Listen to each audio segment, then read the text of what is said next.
ಕನ್ನಡ ನಾಡು ಶ್ರೀಗಂಧದ ಬೀಡು ಅನ್ನುವ ಮಾತನ್ನು ಈ ನಾಡಿನಲ್ಲಿ ಹುಟ್ಟಿದ ಪ್ರತಿಯೊಬ್ಬರೂ ಕೂಡ ಕೇಳಿಯೇ ಇರ್ತೀವಿ. ನಾವು ಕೂಡ ನಮ್ಮ ಬಾಲ್ಯದಲ್ಲಿಯೇ ಈ ಮಾತನ್ನು ಕೇಳಿದ್ವಿ. ಆದರೆ ನಮ್ಮ ಅದೃಷ್ಟವೋ ದುರಾದೃಷ್ಟವೋ ಈ ಬರದ ನಾಡು ಅಂತಲೇ ಹೆಸರಾದಂತಹ ತುಮಕೂರು ಜಿಲ್ಲೆಯ ಶಿರಾ ತಾಲ್ಲೂಕಿನಲ್ಲಿ ಹುಟ್ಟಿದ್ರಿಂದ ಅಲ್ಲಿ ಯಾವುದೇ ಗಂಧದ ಮರಗಳು ಇರಲಿಲ್ಲ. ಹೀಗಾಗಿ ನಾವು ಗಂಧದ ಮರಗಳನ್ನೇ ನೋಡಿರಲಿಲ್ಲ. ಬರೀ ಜಾಲಿ ಮರಗಳೇ ಅಲ್ಲಿ ಹೆಚ್ಚಾಗಿದ್ದು, ಅವನ್ನೇ ನೋಡ್ತಾ ಇದ್ವಿ. ಹೀಗಾಗಿ ನಮ್ಮ ಬಂಡಾಯ ಸಾಹಿತ್ಯದಿಂದಲೇ ಪ್ರಖ್ಯಾತರಾದಂತಹ ನಮ್ಮ ಶಿರಾ ತಾಲ್ಲೂಕಿನ ಬರಗೂರು ರಾಮಚಂದ್ರಪ್ಪನವರು ಅದು ಯಾವ ಸಿಟ್ಟಿನಿಂದಲೂ ನನಗೆ ಈ ಶ್ರೀಗಂಧದ ಮರಗಳೇ ಬೇಕಾಗಿಲ್ಲ, ಶ್ರೀಗಂಧಗಳು ಮರಗಳು ನನಗಿಷ್ಟವಿಲ್ಲ, ನನಗೆ ಜಾಲಿ ಮರವೇ ಇಷ್ಟ ಅಂತ ಹೇಳ್ತಿದ್ರು. ಕೋಗಿಲೆ ಇಷ್ಟ ಇಲ್ಲ, ನವಿಲು ಇಷ್ಟ ಇಲ್ಲ, ಯಾಕೆಂದರೆ ಅವು ನಮ್ಮಲ್ಲಿ ಇಲ್ಲ, ಹೀಗಾಗಿ ನನಗೆ ನಮ್ಮಲ್ಲಿ ಹೆಚ್ಚು ಇರುವ ಕಾಗೆಯೇ ಇಷ್ಟ ಅಂತಿದ್ರು. ಇದನ್ನು ಕೇಳಿದಂತಹ ಮಲೆನಾಡಿನ ಕವಿಗಳು ಈ ನಮ್ಮ ಬರಗೂರು ರಾಮಚಂದ್ರಪ್ಪನವ್ರನ್ನ ಕಾಗೆ ಕವಿ ಅಂತಲೇ ಹೇಳ್ತಿದ್ರು. ಇರಲಿ, ಈಗ ಎಲ್ಲ ಆಗ ಈ ಶ್ರೀಗಂಧದ ಮರಗಳನ್ನು ಬೆಳೀಲಿಕ್ಕೆ ಸರ್ಕಾರ ನಿಷೇಧವನ್ನು ಹೇರಿತ್ತು. ರೈತರು ತಮ್ಮ ಹೊಲಗಳಲ್ಲಿ ಬೆಳೆಯುವಂತಿರಲಿಲ್ಲ. ಕಾಡಿನಲ್ಲಿ ಮಾತ್ರ ಈ ಶ್ರೀಗಂಧದ ಮರಗಳು ಕಾಣಸಿಗ್ತಾ ಇದ್ವು.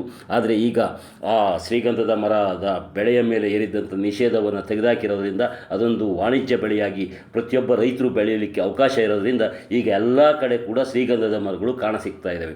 ಈ ಶ್ರೀಗಂಧದ ಮರಗಳು ಒಂದು ಕೂಡಲೇ ಅದರ ಗಂಧ, ಅದರ ಎಣ್ಣೆ ಭಾಳ ಪ್ರಸಿದ್ಧವಾದಂಥದ್ದು, ಅದು ಸುಗಂಧ ಪ್ರಸಿದ್ಧವಾದಂಥದ್ದು.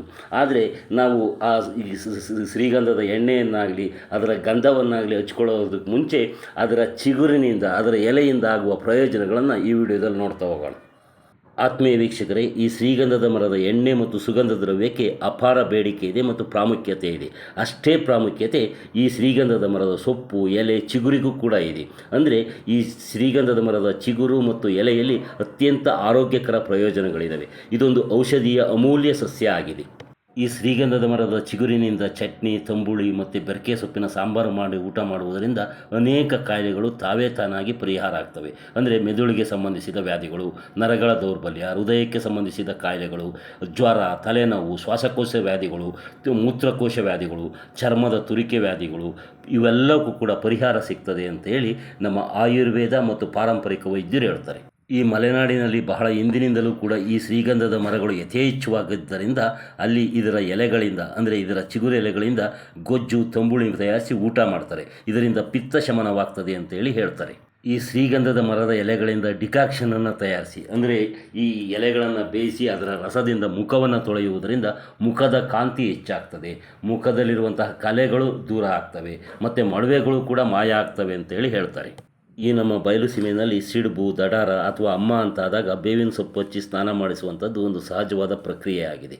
ಅದೇ ರೀತಿ ಈ ಬೇವಿನ ಸೊಪ್ಪಿನ ಜೊತೆಗೆ ಶ್ರೀಗಂಧದ ಸೊಪ್ಪನ್ನು ಹಚ್ಚಿ ಸ್ನಾನ ಮಾಡುವುದರಿಂದ ಈ ಅಮ್ಮ ಅಥವಾ ದಡಾರ, ಸಿಡುಬು ಭಾಳ ಬೇಗ ವಾಸಿಯಾಗ್ತವೆ ಅಂತೇಳಿ ಪಾರಂಪರಿಕ ವೈದ್ಯರೇ ಹೇಳ್ತಾರೆ.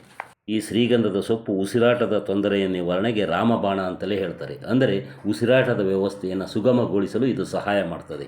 ಇದರ ಕಷಾಯ ಅಥವಾ ಇದರ ಹಬೆಯನ್ನು ತೆಗೆದುಕೊಳ್ಳುವುದರಿಂದ ಶ್ವಾಸಕೋಶದಲ್ಲಿರುವಂತಹ ಕಫ ಕರಗಿ ಕೆಮ್ಮು ಮತ್ತು ಅಸ್ತಮದಂತಹ ರೋಗಗಳು ಭಾಳ ಬೇಗ ಶೀಘ್ರವಾಗಿ ಗುಣಮುಖವಾಗ್ತವೆ ಅಂತೇಳಿ ಹೇಳ್ತಾರೆ. ಈ ಶ್ರೀಗಂಧದ ಎಲೆಗಳನ್ನು ಅರೆದು ಚರ್ಮದ ಮೇಲೆ ಹಚ್ಚುವುದರಿಂದ ಚರ್ಮದ ತುರಿಕೆ, ಕೆಂಪಾಗುವಿಕೆ ಮತ್ತು ಸೋಂಕುಗಳು ಮತ್ತು ಅಲರ್ಜಿಗಳು ದೂರ ಆಗ್ತವೆ. ಇದು ನಂಜು ನಿರೋಧಕ ಮತ್ತು ಉರಿಯೂತ ಶಮನಕಾರಿ ಗುಣವನ್ನು ಹೊಂದಿದೆ. ಈ ಶ್ರೀಗಂಧದ ಮರದ ಸೊಪ್ಪಿನಿಂದ ತಲೆನೋವು ಮತ್ತು ಜ್ವರ ಕೂಡ ನಿವಾರಣೆಯಾಗ್ತದೆ.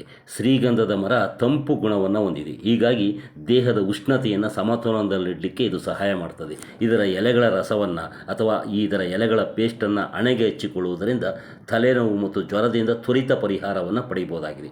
ಈ ಶ್ರೀಗಂಧದ ಸೊಪ್ಪನ್ನು ಅರೆದು ತಲೆಗೆ ಹಚ್ಚಿ ಸ್ನಾನ ಮಾಡುವುದರಿಂದ ಮನಸ್ಸಿಗೆ ಉಲ್ಲಾಸದಾಯಕ ಅನ್ನಿಸ್ತದೆ, ಮಾನಸಿಕ ಒತ್ತಡ ಕಡಿಮೆ ಆಗ್ತದೆ, ಮನಸ್ಸಿಗೆ ಶಾಂತಿ ಸಿಗ್ತದೆ, ನಿದ್ರಾಹೀನತೆ ಸಮಸ್ಯೆ ದೂರವಾಗಿ ಒಳ್ಳೆಯ ನಿದ್ರೆ ಕೂಡ ಬರ್ತದೆ.